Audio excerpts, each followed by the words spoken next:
नमस्कार साथियों, दिल्ली में एमसीडी के चुनाव होने वाले थे। 9 मार्च को शाम 5 बजे दिल्ली के इलेक्शन कमीशन ने मीडिया को बुलाया और हर जगह ये खबर थी कि उससे पहले उन्होंने मॉडल कोड ऑफ कंडक्ट की जो गाइडलाइन है वो भी निकाल दी और उन्होंने कहा कि 9 तारीख की 5 बजे वो दिल्ली में एमसीडी चुनाव कब होंगे उसका डेट अनाउंस करेंगे। प्रेस कॉन्फ्रेंस में दिल्ली के इलेक्शन कमिश्नर श्री श्रीवास्तव जी आते हैं। वो कहते हैं कि उन्हें थोड़ी देर पहले सेंट्रल गवर्नमेंट से एक चिट्ठी मिली है और उस चिट्ठी में ये कहा गया है कि तीनों एमसीडी को वो यूनिफाई करना चाहते हैं, इसलिए इलेक्शन को टाल दिया जाए। वो प्रेस कॉन्फ्रेंस में ये भी कहते हैं कि हालांकि यूनिफिकेशन का और इलेक्शन का होने का कोई लेना देना नहीं है, वो चाहें तो इलेक्शन करा सकते हैं, लेकिन उन्होंने इलेक्शन टाल दिया। उन्होंने कहा कि इलेक्शन के लेकर कोई डेट अनाउंस नहीं की। उन्होंने ये भी कहा कि 19 मई या 20 मई से पहले दिल्ली के इलेक्शन होने चाहिए, लेकिन जिस तरह की खबरें आ रही हैं ऐसा लग रहा है कि दिल्ली में एमसीडी के चुनाव सेंट्रल गवर्नमेंट की दबाव में इलेक्शन कमीशन नहीं कराएगा। साथियों,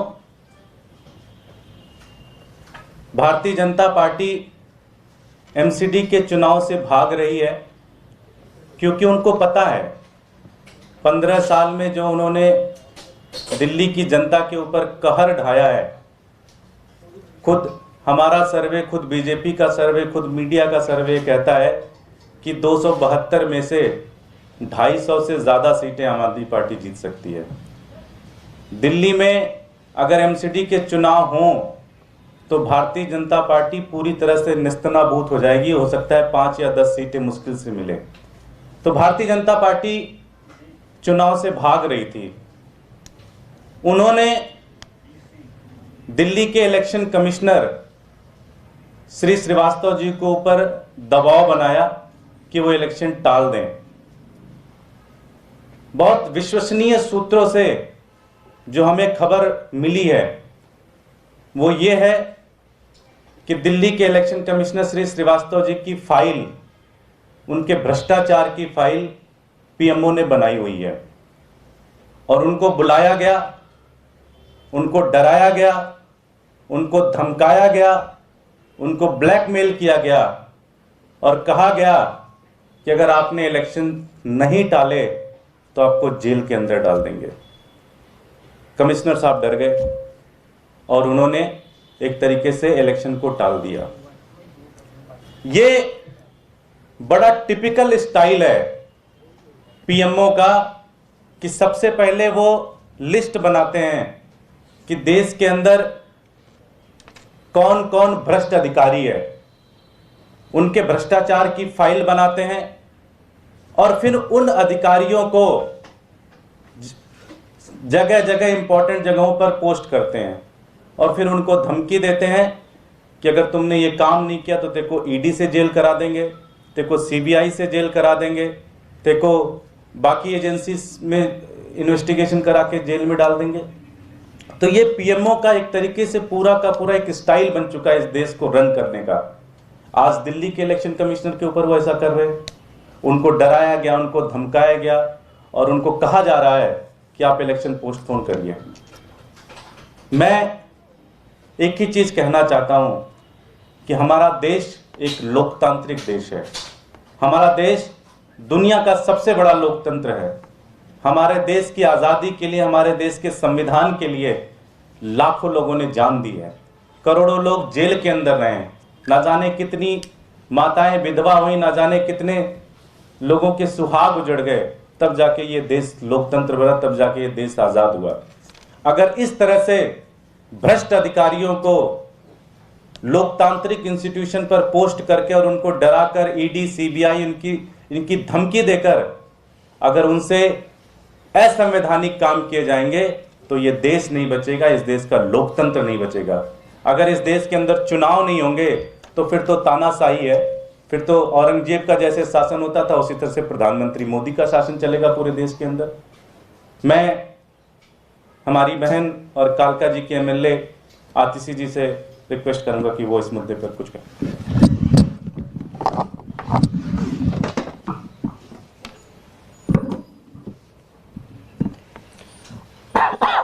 धन्यवाद दुर्गेश जी। जैसा कि हम सब जानते हैं और हम सबको इस बात पर फक्र है कि भारत एक लोकतंत्र है। एक लोकतंत्र है जहां जनता का शासन चलता है। एक लोकतंत्र है जहां पे चाहे कोई अमीर हो, चाहे गरीब हो, चाहे किसी धर्म का हो, चाहे किसी जात का हो, उसे 5 साल में एक बार वोट करने का मौका मिलता है और वो जिस पार्टी को चाहे, जिस नेता को चाहे उठा के बाहर फेंक सकता है, जिस पार्टी को चाहे, जिस नेता को चाहे सरकार में रख सकता है, चीफ मिनिस्टर बना सकता है, मंत्री बना सकता है, प्रधानमंत्री बना सकता है। ये लोकतंत्र की ताकत है। भारत में, भारत के इतिहास में जब से भारत आजाद हुआ बहुत उतार चढ़ाव आए हैं, लेकिन इमरजेंसी को छोड़कर, जिसे हमारे देश के इतिहास में काले अक्षरों से लिखा गया, उस इमरजेंसी को छोड़ के भारत के लोकतंत्र पर आज तक कभी सवाल नहीं उठा है। चाहे कोई भी सरकार रही हो, चाहे वो कितनी भी अनपॉपुलर रही हो, चुनाव हमेशा हुए हैं। क्यों? क्योंकि भारत में जो इलेक्शन कमीशन नाम की संस्था है वो हर प्रकार की राजनीति से ऊपर रही है। जब भारत देश आजाद हुआ था तो दुनिया भर में ऐसा माना जाता था कि भारत जैसे बड़े और भारत जैसे विविधतापूर्ण देश में चुनाव नहीं हो सकते, कि यहाँ पे फ्री एंड फेयर इलेक्शंस नहीं हो सकते।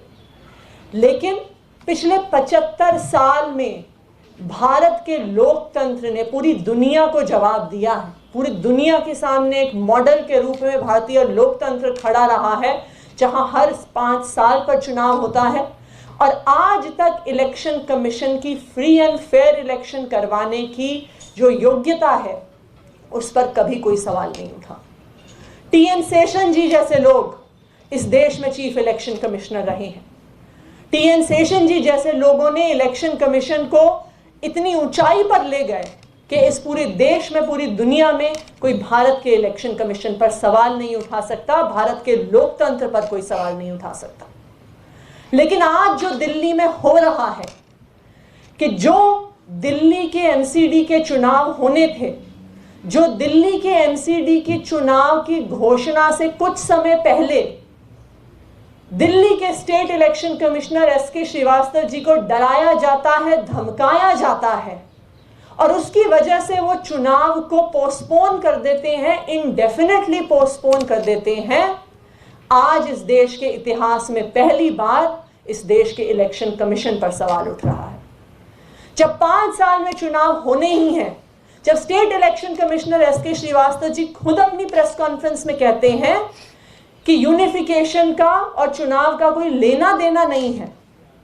जब तीनों एमसीडीज अलग हुए, विभाजित हुए, उससे पहले तो एक एकीकृत एमसीडी में चुनाव हुआ था, पहले एक हाउस में बैठते थे। लेकिन जब नया कानून पास हुआ तो 3 अलग अलग हाउस बन गए, तब भी चुनाव फिर से नहीं हुआ। तो आज भी अगर तीनों अलग अलग एमसीडी में चुनाव हो जाए और केंद्र सरकार ये सोचती है कि हम यूनिफाई करना चाहते हैं, तो जैसे आज 3 हाउस में बैठे हैं, 6 महीने के बाद एक हाउस में जाके बैठ सकते हैं। तो ये तो स्वाभाविक तौर से कोई कारण नहीं है। कारण सिर्फ एक है कि भाजपा को पता है कि वो चुनाव हारने वाली है और उस एक कारण की वजह से आज लोकतंत्र की धज्जियां उड़ रही हैं। मैं दिल्ली के state election commissioner Srivastava ji से ये कहना चाहूंगी कि आज ना सिर्फ पूरी दिल्ली बल्कि पूरा देश आपको देख रहा है। आज ये समय आया है कि इलेक्शन कमीशन की इंटेग्रिटी पर सवाल उठ रहा है।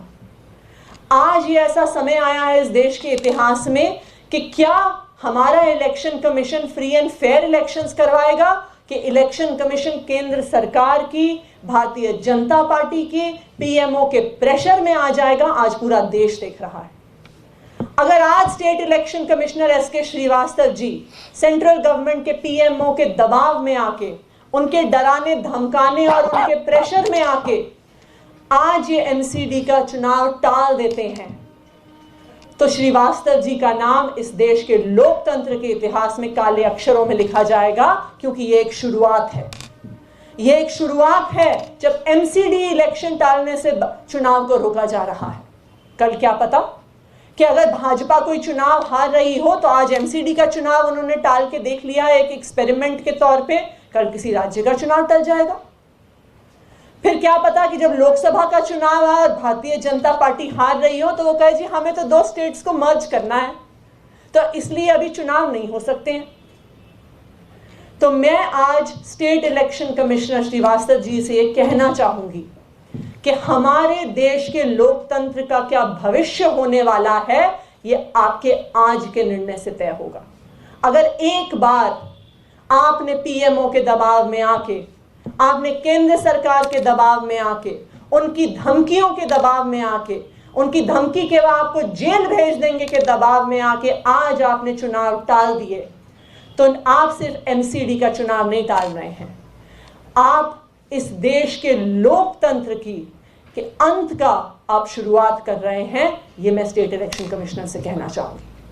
आज हमारी state election commissioner SK Srivastava ji से अपील है कि पूरा देश आपको देख रहा है, पूरा देश इंतजार कर रहा है कि क्या आप पीएमओ के दबाव में आएंगे या आप भारत की जो लोकतंत्र की हिस्ट्री है, जो भारत के इलेक्शन कमीशन का गौरवपूर्ण इतिहास है, जो टीएन शेषन जी जैसे लोगों ने लिखा है, आप उस इतिहास को आगे बढ़ाएंगे और सारी धमकियां, सारे दबाव छोड़ते हुए दिल्ली में एमसीडी का चुनाव करवाएंगे। Thank you. कोई प्रश्न? दुबे जी का स्टेट इलेक्शन की कोई शिकायत आप इलेक्शन कमीशन ऑफ इंडिया से करेंगे, इस बारे में बताएंगे इलेक्शन कमीशन ऑफ इंडिया? इसके ऊपर भी लीगल जितने भी लॉयर हैं उनसे चर्चा हो रही है कि क्या कर सकते हैं। कोर्ट में जा सकते हैं, सेंट्रल इलेक्शन कमीशन को शिकायत कर सकते हैं। जो भी ऑप्शंस हैं अगले 2-3 दिन में ऑप्शंस आपको बता दिए जाएंगे। जो आरोप आपने लगाए हैं स्टेट इलेक्शन कमिश्नर के ऊपर, उसका सोर्स क्या है, किस तरह की करप्शन का आप इंडिकेशन कर रहे हैं? नंबर 1। नंबर 2, अगर आप कह रहे हैं कि the SEC is corrupt, then again on the same hand you are also appealing him to hold the elections. ये क्या आधार है? देखिए, जो हमारे पास सोर्सेज हैं उस सोर्सेज के आधार पर हम कह सकते हैं कि, और ये बड़ा टिपिकल स्टाइल है मोदी गवर्नमेंट के फंक्शन का, पीएमओ के फंक्शनिंग का। ये सिर्फ एक एग्जाम्पल नहीं है, पास्ट में ऐसे बहुत सारे एग्जाम्पल्स रहे हैं जब वो करप्ट अधिकारियों को पोस्ट करते हैं, उनकी फाइल बनाते हैं और फिर उनसे मन चाहा काम कराते हैं। शायद पहली बार ऐसा हो रहा होगा हिंदुस्तान के अंदर कि election commission model code of conduct की फाइल 8 तारीख को बाहर निकाल देता है। 9 तारीख को सुबह वो कहते हैं कि आज हम 5 बजे प्रेस कॉन्फ्रेंस करेंगे।